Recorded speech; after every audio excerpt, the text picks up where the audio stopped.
Iniciamos la explicación de los conceptos jurídicos fundamentales de carácter material, específicamente relacionados con el derecho subjetivo y el deber jurídico. Es importante, antes de iniciar la explicación de este tema, establecer la correlatividad existente entre el derecho subjetivo y el deber jurídico como conceptos jurídicos fundamentales materiales. La correlatividad de ambos conceptos jurídicos obedece a la característica de bilateralidad de la norma jurídica, en el entendido que, dentro de la relación jurídica, en el polo activo, donde se encuentra el titular del derecho subjetivo, vamos a tener frente al mismo, en el polo negativo, al titular del deber jurídico, que sería, en este caso, el sujeto pasivo. Lo que para un sujeto activo, corresponde y le asiste el denominado derecho subjetivo, al otro, que se encuentra frente al mismo, sujeto pasivo, será el deber jurídico, el concepto de carácter correlativo. De esta manera establecemos la relación existente entre ambos conceptos, son como el anverso y reverso de una misma moneda, porque lo que para uno constituye un derecho subjetivo, para otro sujeto constituirá un deber jurídico. Lo que vamos a establecer en cuanto a la definición del denominado derecho subjetivo. Los autores han definido de diversa manera este concepto jurídico fundamental material. Sin embargo, podemos establecer que estos denominados derechos subjetivos implican o conllevan facultades, son posibilidades de acción. Estas facultades son emanadas o derivadas de las normas del derecho objetivo, de la cual se fundamenta el derecho subjetivo. Facultades que tiene o que le asiste a un sujeto de derecho o persona para poder ejecutar determinada conducta o bien abstenerse de ella. Y la otra opción también es que le puede permitir exigir a otro sujeto el cumplimiento de un determinado deber. Por lo tanto, podemos concluir que el derecho subjetivo implica o conlleva básicamente las facultades para poder hacer, para poder omitir o no hacer, o bien exigir un determinado comportamiento. Luego podemos platicar de la clasificación del derecho subjetivo. En una primera clasificación podemos establecer el derecho subjetivo a la propia conducta y el derecho subjetivo a la conducta ajena. Esta primera clasificación toma en consideración el comportamiento o conducta en función de la individualidad del sujeto activo o bien en función de la relación que puede tener frente a otro sujeto. En la primera clasificación es relacionada con el derecho subjetivo a la propia conducta. En este caso, nos vamos a circunscribir al comportamiento del sujeto activo, lo que él puede realizar dentro de su propio comportamiento. En este sentido, podemos decir que estas serían facultades que tiene la persona para poder hacer o no hacer lo que desea, siempre, por supuesto, que sea algo lícito. Y vemos entonces que en la clasificación podrá ejercitar o puede abstenerse de realizar un determinado comportamiento.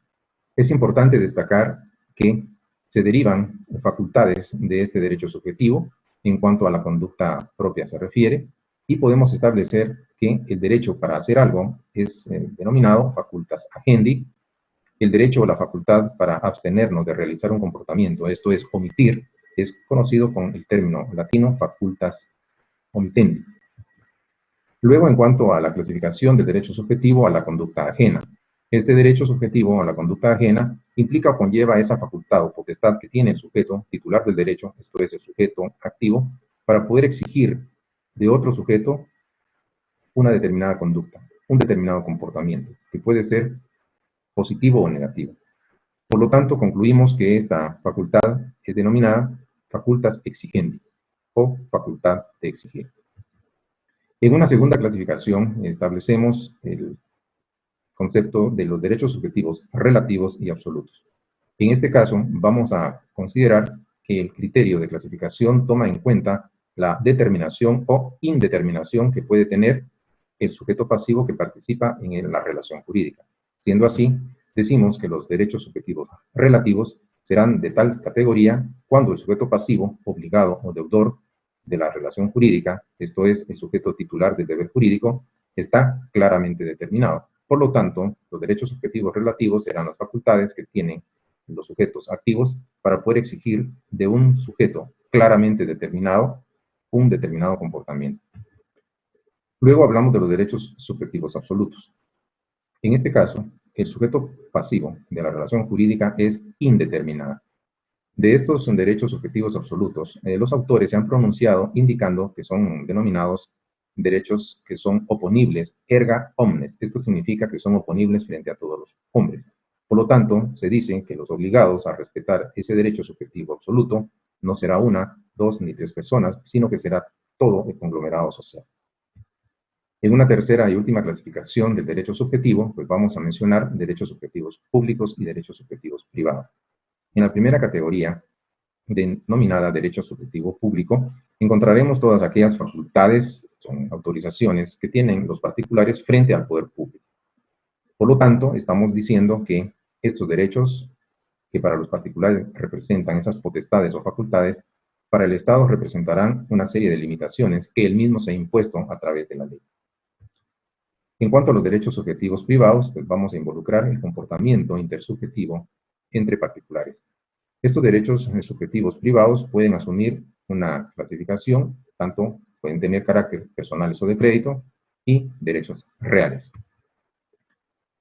Los derechos personales o de crédito básicamente implican facultades, son potestades en virtud de las cuales una persona a la que le podemos denominar acreedor puede exigir de otra persona a la que le vamos a denominar deudor un hecho, una obtención o la entrega de una cosa. Podemos concluir que los derechos personales o de crédito básicamente son todos aquellos que han sido generados o derivados de las relaciones jurídicas contractuales.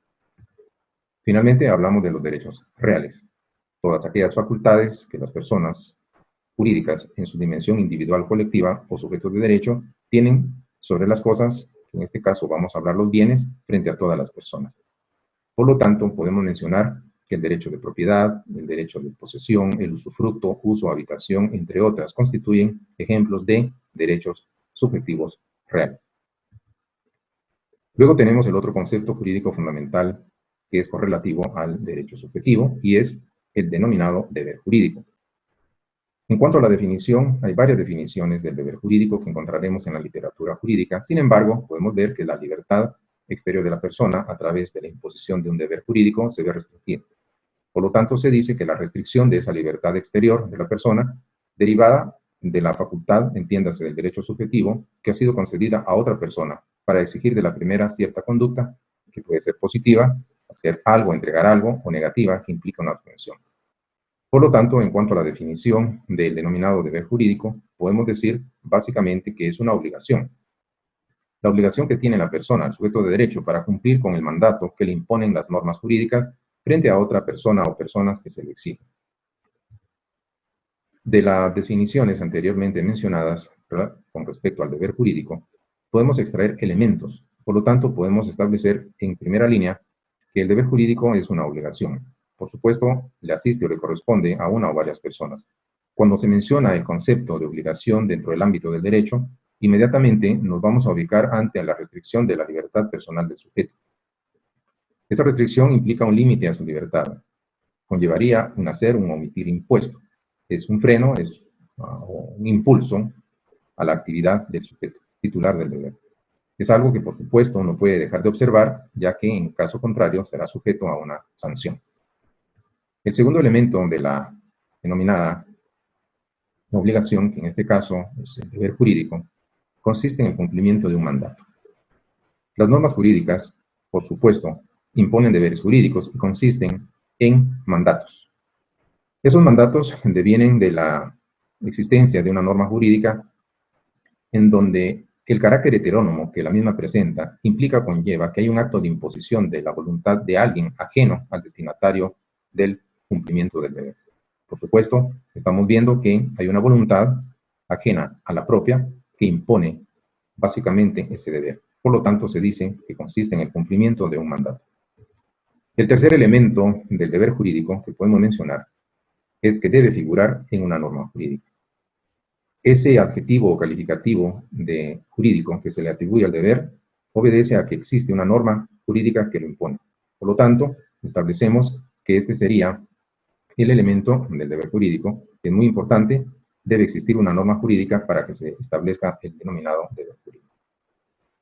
Finalmente, establecemos como elemento del deber jurídico el pretensor. El pretensor en la doctrina es identificado como el derecho habiente, el sujeto activo de la relación jurídica. ¿Quién es este? Es el titular del derecho subjetivo. Recordamos acá la característica de correlatividad existente entre el derecho subjetivo y el deber jurídico. Por supuesto, habíamos mencionado que frente al titular del derecho subjetivo, vamos a encontrar al titular del deber jurídico. De esta manera, se establece que la persona a cuyo favor figura el deber jurídico será entonces, dentro de ese polo de la relación jurídica, el sujeto activo, el pretensor, o bien, en este caso, hablamos del derecho habiente. En cuanto a la clasificación de los deberes jurídicos, pues vamos a establecer dos criterios. El primero, que toma en cuenta el grado de importancia del deber jurídico, y el segundo, de conformidad con la forma de constitución del deber. En el primer criterio de clasificación vamos a encontrar, atendiendo a su grado de importancia, a los deberes jurídicos originarios y a los deberes jurídicos derivados. Los primeros, que son los deberes jurídicos originarios, básicamente, por su importancia, son deberes cuyo cumplimiento es consubstancial para poder mantener la cohesión de un colectivo social. Por lo tanto, se dice que esos deberes jurídicos denominados originarios serán aquellos que todas las personas que integran un colectivo social deben guardarse mutuamente y están, por supuesto, protegidos o amparados por la ley en caso de una eventual violación. Los ejemplos que aparecen relacionados con los deberes jurídicos originarios aparecen en pantalla: el deber jurídico de respetar la vida propia y de la de los demás, el respeto a la integridad física de las personas, el respeto a la libertad, respeto a la igualdad en el disfrute de los bienes que brinda la naturaleza, el respeto a la propiedad privada y, por supuesto, el último y no por ello menos importante deber jurídico, que es la garantía por parte del Estado de velar por el cumplimiento efectivo de los anteriores deberes. Y estos son entonces los denominados deberes jurídicos originarios. En cuanto a los deberes jurídicos derivados, por supuesto, vamos a establecer que estos tienen un carácter instrumental porque son vehículos o medios para la realización de los deberes jurídicos originarios. Por lo tanto, tienden los deberes jurídicos derivados a la realización particularizada de los anteriores deberes. En el segundo criterio de clasificación de los deberes jurídicos es en base a la forma en que los mismos son constituidos. Por lo tanto, podemos mencionar los deberes jurídicos por voluntad propia y los deberes jurídicos por voluntad de la ley. En la primera clasificación encontraremos los deberes jurídicos por voluntad propia, todos aquellos deberes que, por supuesto, la voluntad personal del sujeto pasivo, obligado o deudor es determinante para el nacimiento o surgimiento de ese deber. En cuanto a los deberes jurídicos que por la forma de constitución son por voluntad de la ley, serán entonces todos aquellos deberes en donde la voluntad individualmente considerada de los sujetos pasivos estará sujeta, desde inclusive su nacimiento, a los dictados de la legislación vigente. Y es acá en donde podemos destacar la característica de heteronomía que presenta la norma jurídica. Por tanto, aquí estaríamos dando final a este tema y no resta más que agradecer la atención a la respectiva sesión virtual.